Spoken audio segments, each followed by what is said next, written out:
buenas tardes, gracias por la presentación y gracias también por la invitación a este evento por parte de Segur y Medical Expo.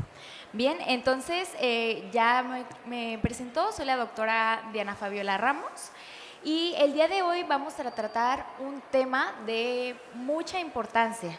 ¿Por qué? Porque cosas que no conocemos no podemos abordar o identificar dentro de nuestro medio. Entonces, ya al momento de saber que existe, podemos buscarlo de manera dirigida y con ello pues cumplir las metas que se tienen dentro de nuestras actividades. Entonces, la ponencia de la que vamos a hablar el día de hoy es Delirium actuando en la UCI.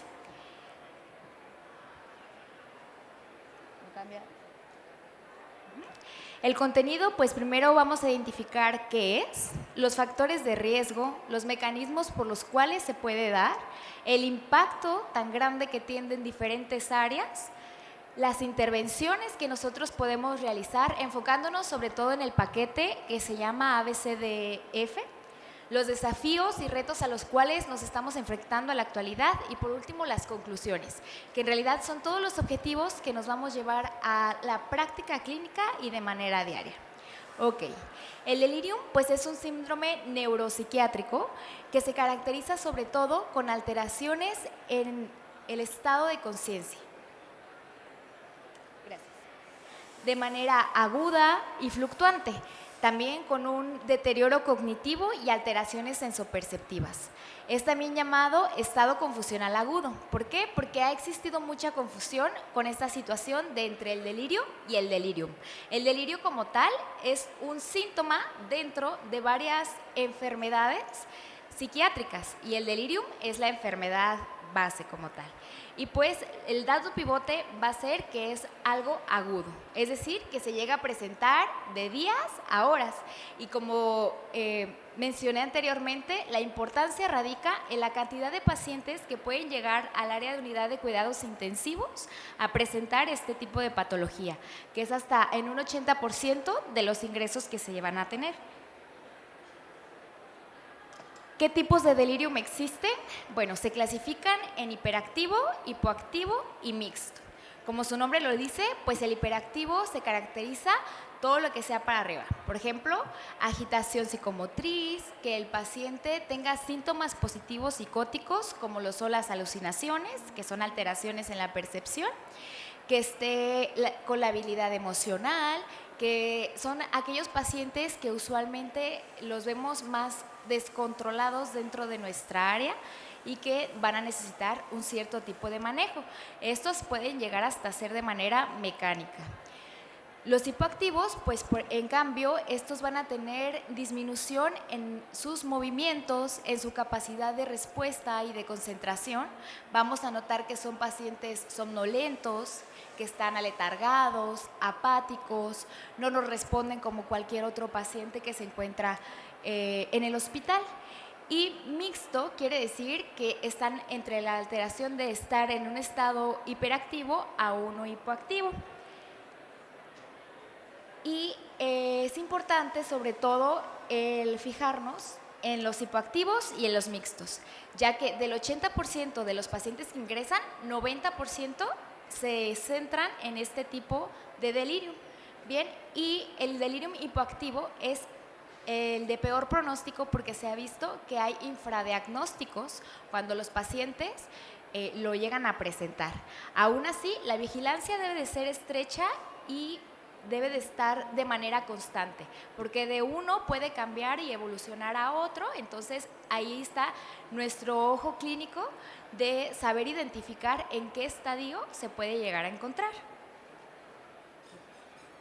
Hay cosas que la naturaleza del paciente ya puede llegar a presentar en sí el factor de riesgo y otras que nosotros estamos involucrados o el medio ambiente en el que se desarrollan pueden hacer que se predisponga o se precipite de acuerdo al tipo de factor de riesgo esta patología. Y dentro de los dos hay modificables y hay unos que por las características del paciente no vamos a poder cambiarlo. Entre los predisponentes, los modificables sobre todo van a ser el uso de sustancias, mayoritariamente el alcohol, el cigarro y la hipertensión.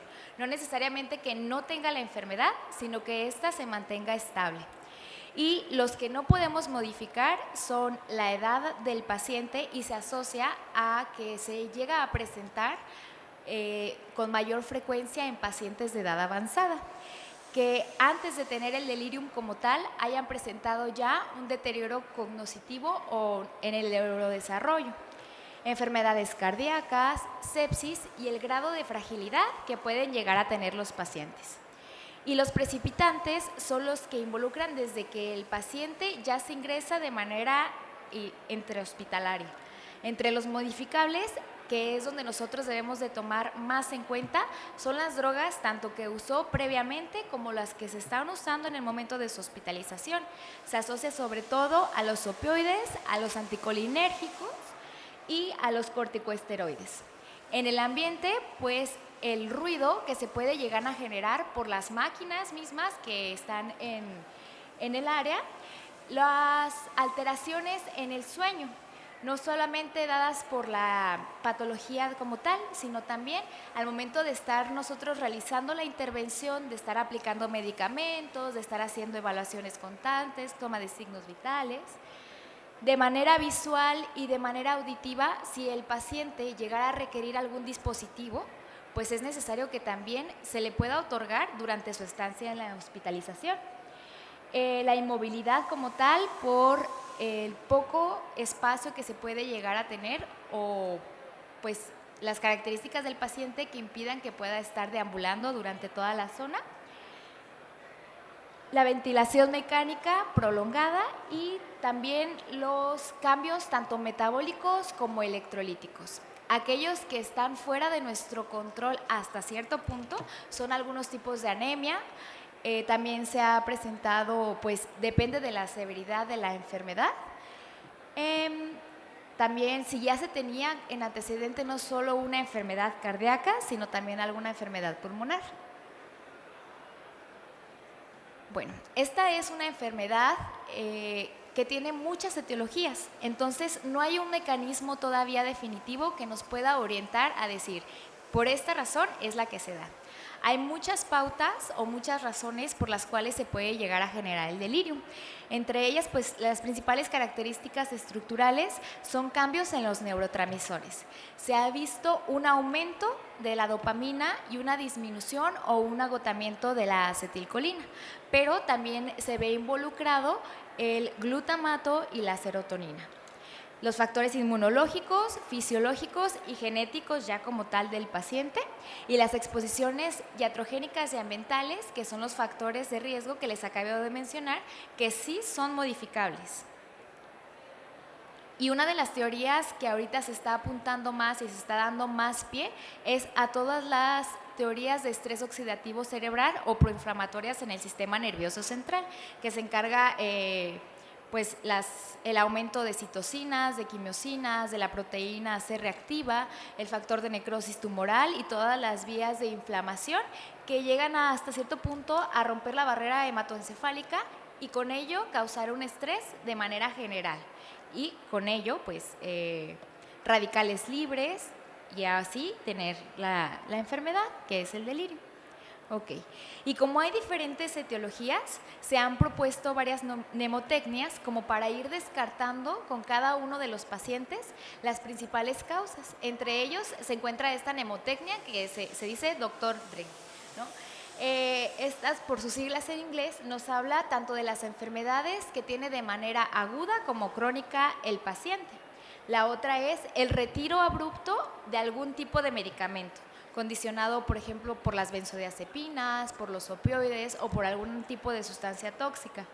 Y en general, el ambiente en el que se desarrolla. Usualmente puede ser que el ingreso sea el piso normal del área del hospital, sin embargo, el ambiente haga que se condicione el delirium y tenga pues algunas consecuencias que lleve de pasar a unidad de cuidados intensivos. Y el impacto pues se ha visto también en diferentes situaciones, tanto de manera organizacional, en sector salud, como para el paciente. Los más importantes es el aumento de mortalidad, sobre todo asociado a las primeras 24 horas tras el ingreso del paciente, así como de los 3 a 12 meses posterior a su egreso. Con esto, pues, si hay un deterioro progresivo, va a haber más días de estancia intrahospitalaria y costos más elevados, tanto para el área del hospital como para los familiares y para el paciente. De manera orgánica o médica, se va a evidenciar un deterioro cognitivo de moderado a severo en los pacientes. Otra de las características es que si se tuvo uso de ventilación mecánica de manera prolongada, el destete de este va a ser un poco más complicado o va a tener a futuros pues, complicaciones respiratorias. Disminución en la calidad de vida, sobre todo igual de 3 a 12 meses, es cuando se tiene el mayor impacto para volver a tener las actividades que se tenían previo a presentar el delirio. De manera de neuroimagen se ha visto que existe disminución en la sustancia blanca, que hay diferentes signos también como la atrofia o disminución del volumen cerebral, aunque no se ha condicionado nada más por algo del sistema nervioso, ¿sí? O sea, cualquiera de las patologías que pueden llegar a presentar delirium pueden llegar a generar alguna alteración de manera mental estructural. Y pues también es de relevancia el mencionar las enfermedades psiquiátricas que pueden llegar a tener como complicaciones.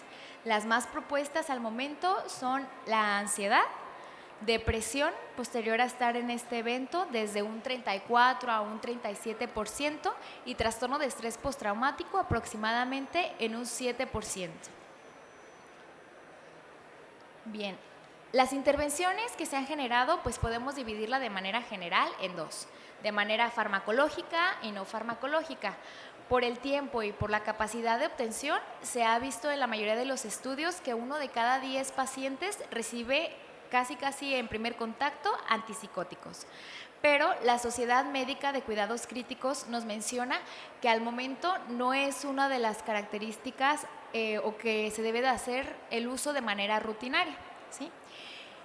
Para empezar, tenemos que eliminar todos los fármacos que sean agresores para el paciente con la finalidad de que no tengamos más bien polifarmacia. Corregir las alteraciones metabólicas y electrolíticas va a ser el pilar fundamental de los pacientes y pues el punto pivote de todo va a ser el tratar la etiología. Como mencioné, pues hay diferentes tipos, entonces si no tratamos desde la base de la enfermedad, no podremos corregir las otras alteraciones.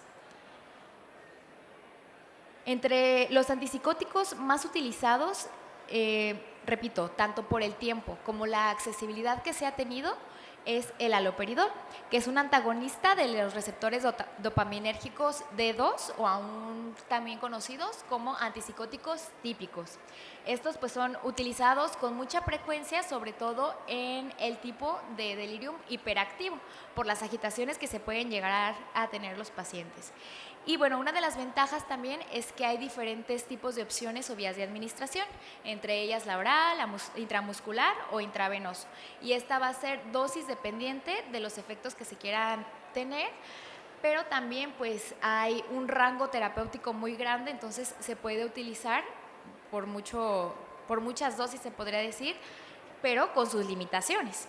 ¿Sí? Vamos a tener como limitaciones efectos secundarios, sobre todo pues la cardiotoxicidad, los síntomas extrapiramidales como distonía, atonía, parkinsonismo, las interacciones farmacológicas, porque sabemos que no únicamente el paciente va a tener un solo fármaco, y lo que sí se ha visto en los estudios es que como tal el haloperidol puede reducir el episodio de agitación, pero no reduce como tal el tiempo en el cual se presenta el delirio. Por presentar menores efectos adversos, se ha tenido como segunda opción el uso de antipsicóticos atípicos, que pues son llamados así porque no no realiza las características como normales de los típicos. Estos, además de ser selectivos para D2 y D3, tienen alta afinidad por receptores de serotonina. Sobre todo algunos, la 5-HT2A es la que nos puede ayudar. Entonces, ese receptor no está todo el tiempo bloqueando los neurotransmisores. Aquí pues tenemos muchas más opciones, mínimo está olanzapina, risperidona, quetiapina, ciprasidona, y de estas pues también tienen múltiples vías de administración. Al momento se está prefiriendo el uso de quetiapina porque depende de la dosis que se da, es el efecto que se quiera tener. Tiene de efectos sedantes hasta efectos antipsicóticos y pues tiene también menores efectos adversos que otros. Aún así, hay que cuidar la cardiotoxicidad porque se relaciona con prolongación del intervalo QT en nuestro electrocardiograma. Se ha asociado también con la hipotensión, otras interacciones farmacológicas y a pesar de que son mucho menores, siguen teniendo los síntomas extrapiramidales. Se hizo, por ejemplo, un estudio clínico aleatorizado con 566 pacientes en los cuales se seleccionaron dependiendo a su edad, a si se tenía o no un deterioro cognitivo previo a presentar el delirium, la puntuación en escalas de fragilidad y del índice de comorbilidad de Charlson al inicio. Posteriormente, como fue evolucionando, se empezaron a utilizar la evaluación secuencial de insuficiencia orgánica y luego, para pacientes que estaban en estado de coma, se utilizaba la escala de sedación y agitación de Richmond, más conocida como RASS por sus siglas. ¿Qué se vieron en estos estudios? Bueno, se comparó el haloperidol, que es típico, contra la ciprasidona, que es atípica, contra un placebo. Lo que se vio en estos tres es que en realidad no hubo muchas diferencias o en realidad ninguna de manera significativa en que al agregar un antipsicótico se disminuyeran los días de que el paciente presentara como tal el delirium. Tampoco se redujeron los días en los que el paciente presentara solamente coma o que presentara tanto delirium como coma. Y la supervivencia de los 30 a los 90 días tampoco fue significativo. El punto al que se quiere llegar este estudio es que los antipsicóticos, ya sean típicos o atípicos, no van a ser nuestra primera línea a pesar de que así se conocía antes. Y los fármacos que se han estado estudiando y abordando en la actualidad son son varios, pero tres son los principales de los cuales vamos a abordar.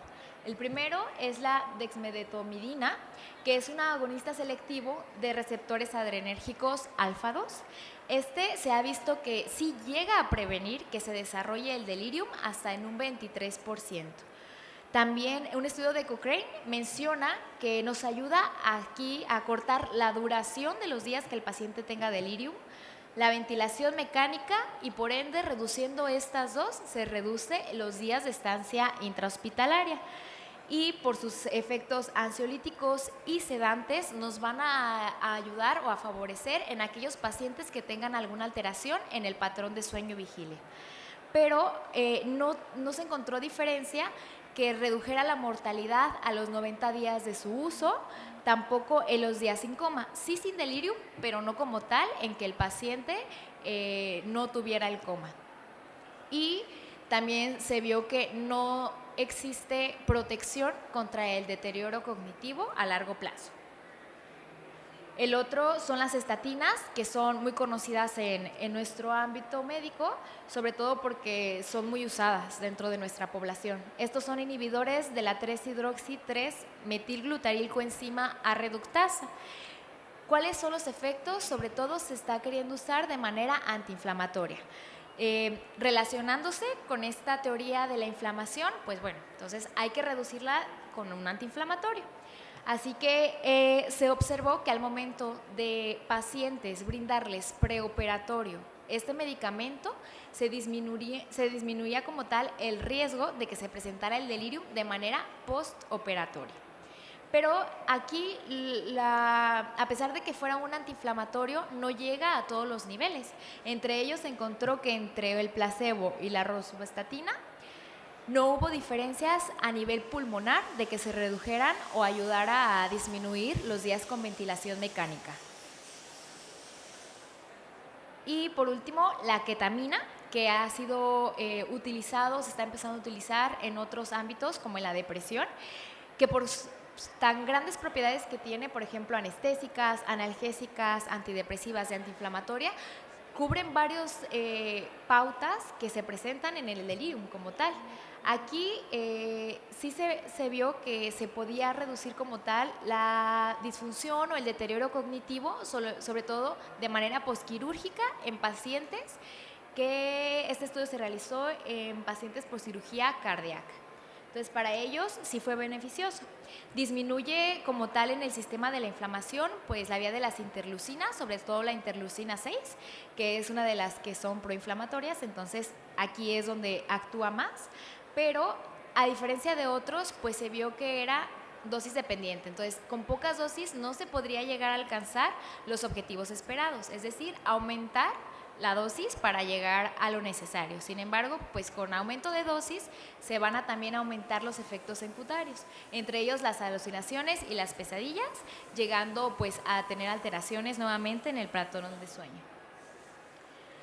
Y en general, pues esta es nada más la parte o las vías que más se han estudiado. Pero recordemos que también el paciente pues se debe de pensar en los fármacos que se van a poner para la sedación, para el dolor, para las comorbilidades que ya como tal el paciente tiene, siendo nuestra población pues las metabólicas, hipertensión, diabetes, problemas de la tiroides o cáncer, que ya pues tienen sí o sí el uso de otros fármacos. Entonces, con todo eso, pues se va a tener que pensar en dar lo mínimo indispensable para la mejora del paciente, pero no crear mayores efectos adversos.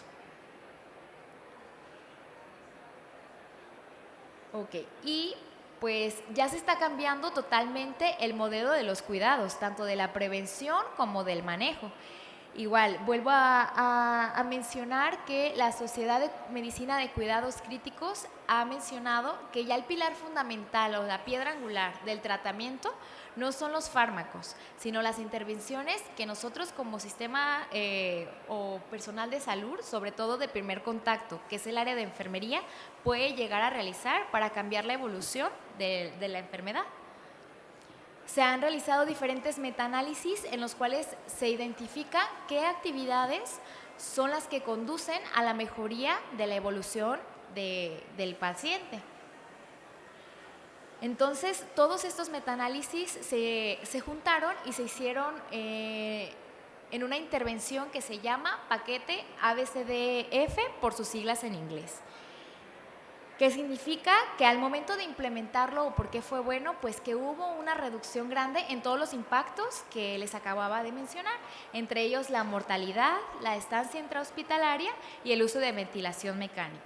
Y con esto, pues reducción de costos, como un ciclo que podrían ayudar tanto de manera organizacional como al paciente. ¿Qué es lo que significan estas siglas? Pues de ACEs, que es evaluación, prevención y manejo del dolor. Both, que se va a utilizar tanto SAT como SBT, ahorita vamos a ver qué es lo que significa. C de choice, y esto va a ser entre elegir la analgesia y la sedación.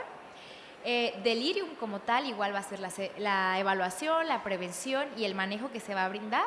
La E de early, de movilidad y ejercicios lo más tempranos posibles. Y la F de family, del involucramiento y el empoderamiento que se tiene con la familia. El primero, pues evaluar, prevenir y manejar de dolor. El dolor ha sido uno de los puntos clave para poder disminuir que se presente como tal el delirium, sobre todo la elección del tipo de fármacos que se va a utilizar para esto. El uso de ambos, que era B de both, tanto SAT como SBT. Hay de hecho un algoritmo en el cual se puede definir el tiempo en el cual van a ser utilizados y al momento de ser utilizados, qué es lo que se puede evaluar. SAT son pruebas de despertar espontáneo, es decir, se retiran todos los sedantes o todos los narcóticos de manera intravenosa o el que se tengan para ver la respuesta que tiene el paciente sin estos medicamentos. La otra parte es las pruebas de respiración espontánea, que, como lo dice su nombre, pues son periodos en los que se tiene poca participación de asistencia ventilatoria o esta se retira para saber cuál es la funcionalidad tanto pulmonar como la capacidad de adaptación al medio del paciente. La elección tanto de la analgesia y la sedación, pues no únicamente va a quedar a cargo de los médicos o de los anestesiólogos, también va a ser la necesidad de evaluar qué tan sedado se encuentra o no un paciente. Y estas características, sobre todo, se realizan tomando en cuenta dos tipos de escalas. La que se conoce como RASS, que es la de sedación-agitación de Richmond, y la escala de sedación-agitación de Ricker. Pues los principios de prevención son los que nosotros sí podemos tener el impacto o la intervención. ¿Cuáles son? La reorientación repetida del paciente, mencionarle dónde se encuentra, la fecha, el lugar, la hora. Posteriormente, con estimulación cognoscitiva, que hagan algún tipo de tareas de manera matemática, pueden ser crucigramas, pueden ser lecturas que puedan ayudar de manera cognitiva a promover pues que se tenga alguna actividad. Un protocolo de sueño con horarios específicos para poder dormirse, sobre todo porque aquí hay una disminución en la posibilidad de que tengan iluminación natural. Entonces, tratar de respetar esos horarios con la disminución de las luces que se tengan o también de los sonidos. La movilización temprana, qué tipo de ejercicios se le van a poder brindar a cada uno de los pacientes.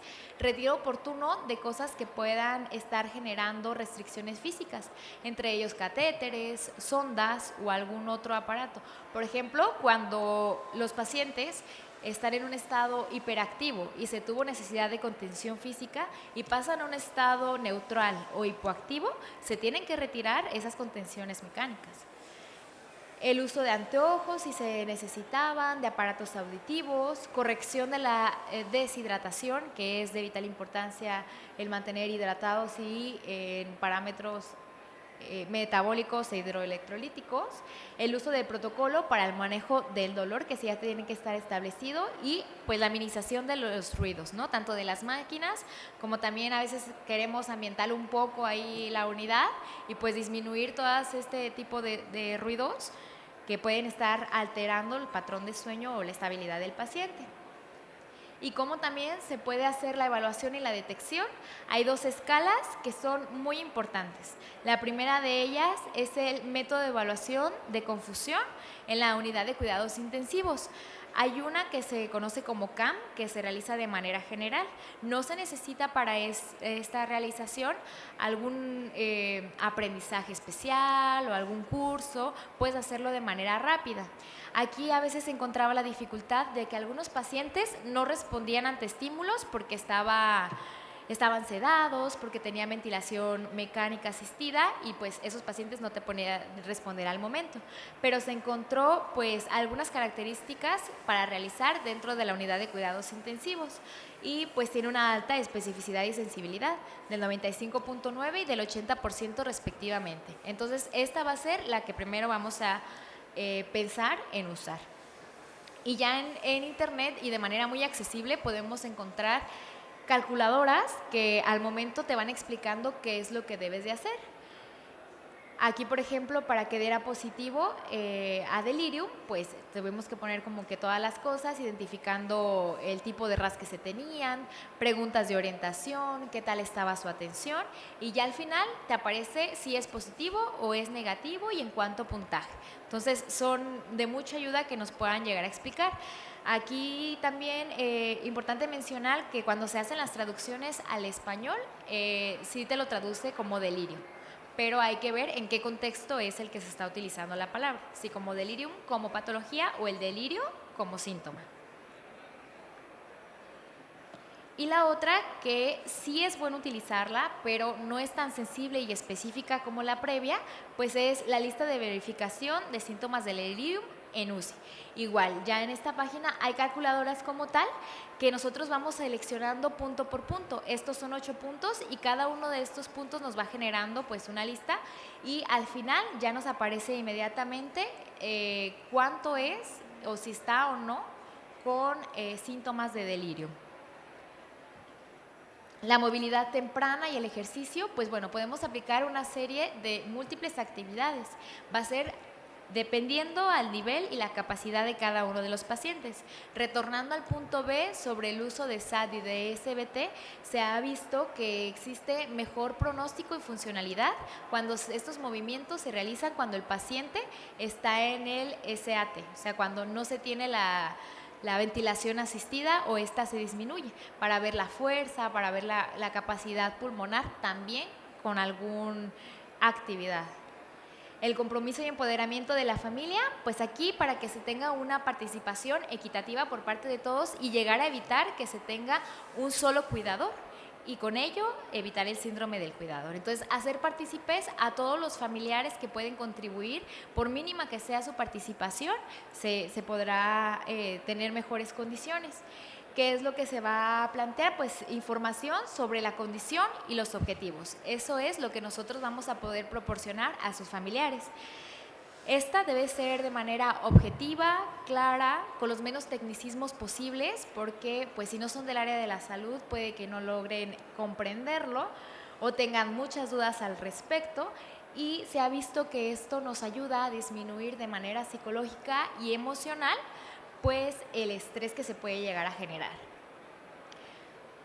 Los desafíos que se presentan tanto en la actualidad como los que se han visto dentro de las unidades de cuidados intensivos es que se menciona por parte del equipo sanitario que a veces ellos carecían de detección sistemática dentro de la unidad de cuidados intensivos.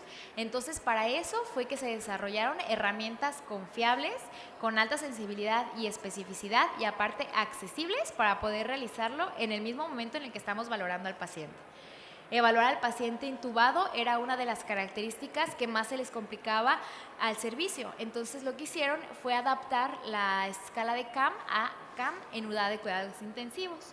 Lo otro es que se mencionaba que había para algunos el cribado se les hacía complejo, que era lento, pero en realidad se ha visto que se requiere aproximadamente de 2 a 5 minutos para realizarlo. Y pues conforme se vayan detectando y realizando de manera frecuente, pues se va a tener más agilidad en el reconocimiento de síntomas. Otros mencionaban que no puede prevenirse o que la evolución es inútil. Sin embargo, al momento de intervenir con el paquete ABCDEF, se vio que sí se tenía mejor pronóstico. Igual, el punto de todo esto es que dentro de la unidad se tenga una cultura organizacional, de trabajo en equipo, de un ambiente de liderazgo, donde cada uno tenga un rol específico para poder cumplirlo y así pues evaluar mejor cada uno de los procesos que lleva el paciente. ¿Y cuáles son las propuestas futuras? Pues principalmente que exista una unificación o que haya de manera más concreta cuáles son las etiologías y mecanismos o cómo se llegan a interrelacionar estas para el desarrollo del delirio. Los objetivos también en las intervenciones terapéuticas y 2 preguntas que se ha visto como que todos los artículos han llegado a generarse es ¿cuál es la mejor opción de sedación para los pacientes, sobre todo que requieren ventilación mecánica? Y ¿cuál es la medida que debemos de tener nosotros para la movilización y ejercitar al paciente? Saber cuándo iniciarla y qué tipo de movimientos se pueden realizar. Y pues como conclusiones generales, que es lo que nos vamos a llevar de este tema, es que el delirium es un síndrome neuropsiquiátrico. Es de características agudas con cambios en la atención, en la cognición y pueden presentarse alteraciones sensoperceptivas. Hay una alta incidencia, siendo más del 50% de nuestros ingresos en la unidad de cuidados intensivos, por eso la urgencia de conocer y comprender la enfermedad. Es de etiología multifactorial y en nuestra labor está el disminuir, identificar y mitigar los factores de riesgo. Las intervenciones no farmacológicas siguen siendo la piedra angular en el tratamiento, es decir, el primer contacto, el equipo de enfermería. El tratamiento más óptimo para cada paciente no hay uno estandarizado, va a ser personalizado para cada una de las situaciones. Las secuelas posteriores que siguen teniendo los pacientes continúan siendo un desafío en qué sí y en qué no podemos intervenir. Y pues como conclusión general, mejorando la atención del paciente, pues también lo va a hacer nuestra comprensión en el tema y en poder prevenir y manejar sus consecuencias. Bien, entonces también para poder llegar a toda la población existe un día de concientización sobre el delirio para que se conozca y se difunda esta información, que es el día 17 de marzo. Okay, esta es la bibliografía en la cual tomé la información. Igual aquí escaneando el código pueden tener los artículos y pues de mi parte sería todo. Si tienen alguna duda vamos a pasar a la serie de preguntas. Un aplauso, por favor.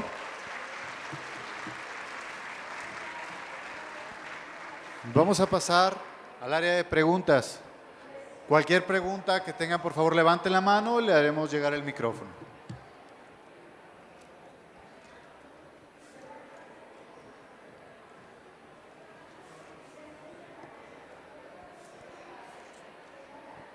Buenos días. Hola, buenos días. ¿Me podría especificar cuál es el síndrome del cuidador, por favor? Sí, claro que sí. Es una condición secundaria a tener una carga o pues sí, características de tú estar al cuidado de alguien. Entonces todas las responsabilidades llegan hacia ti como familiar, ¿no? De manera directa o indirecta. Esto quiere decir que, por ejemplo, la persona como tal se pone las mismas actividades o el compromiso de ser el cuidador de su familiar o de alguna persona. Y de manera indirecta, aquellas que son generadas por el ambiente, ¿no? De que es que tú eres este tal familiar, entonces por esa razón ya tienes como tal la responsabilidad, entonces generar de manera externa esta parte de dar obligaciones y nada más que una persona se encargue de todas las actividades y cuidados de algún paciente, pues ya sea enfermo o de que se realice alguna actividad. Gracias. ¿Alguien más que tenga alguna duda o alguna pregunta? Bueno. ¿No? ¿Allá levantaron la mano? Perfecto.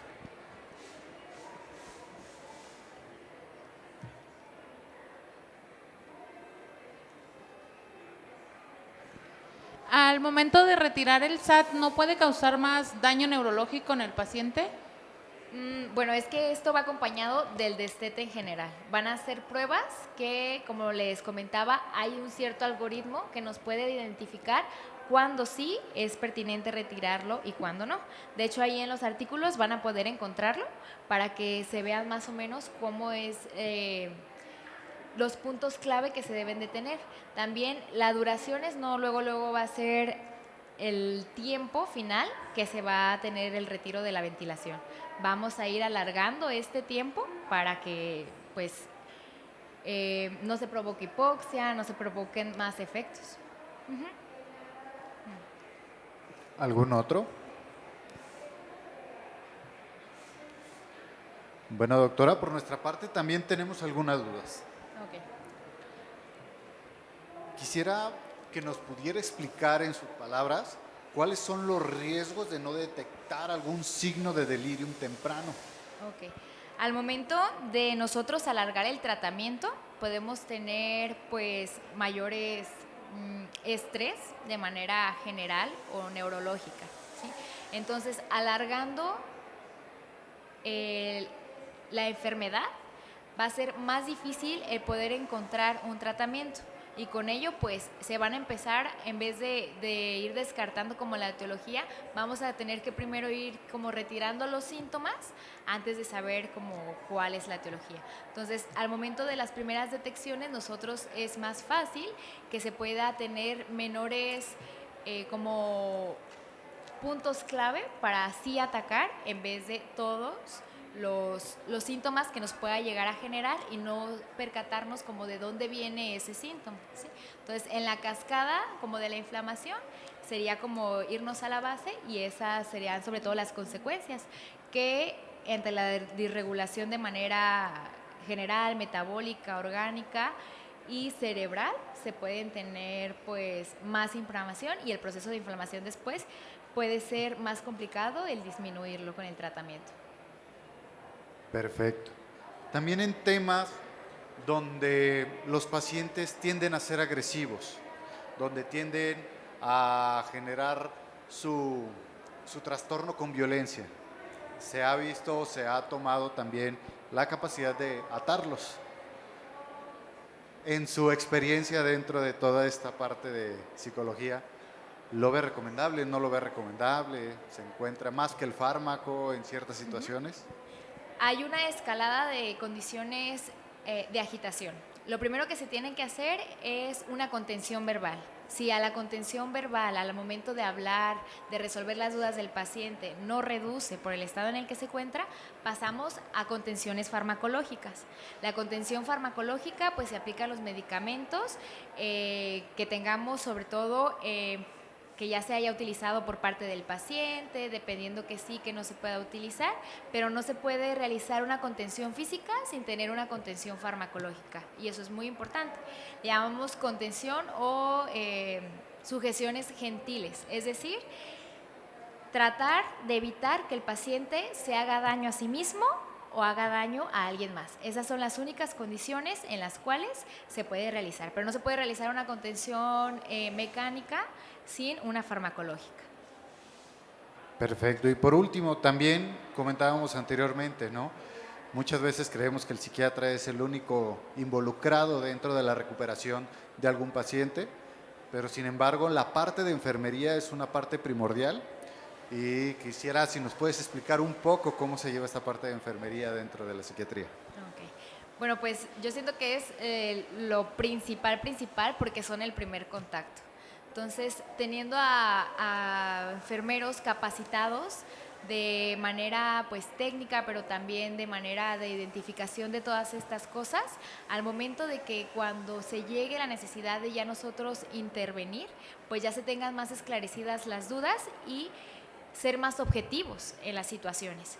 Entonces, yo creo que el equipo de enfermería es vital. Debe de sí, a diferencia como de manera general, sí debe de estar capacitado y entrenado en diferentes características, porque los pacientes psiquiátricos pues sí tienen diferentes puntos que nosotros debemos de trabajar tanto de manera personal como de manera laboral. Entonces, sí, sin duda alguna, el punto más importante de todo el desarrollo de la atención de los pacientes.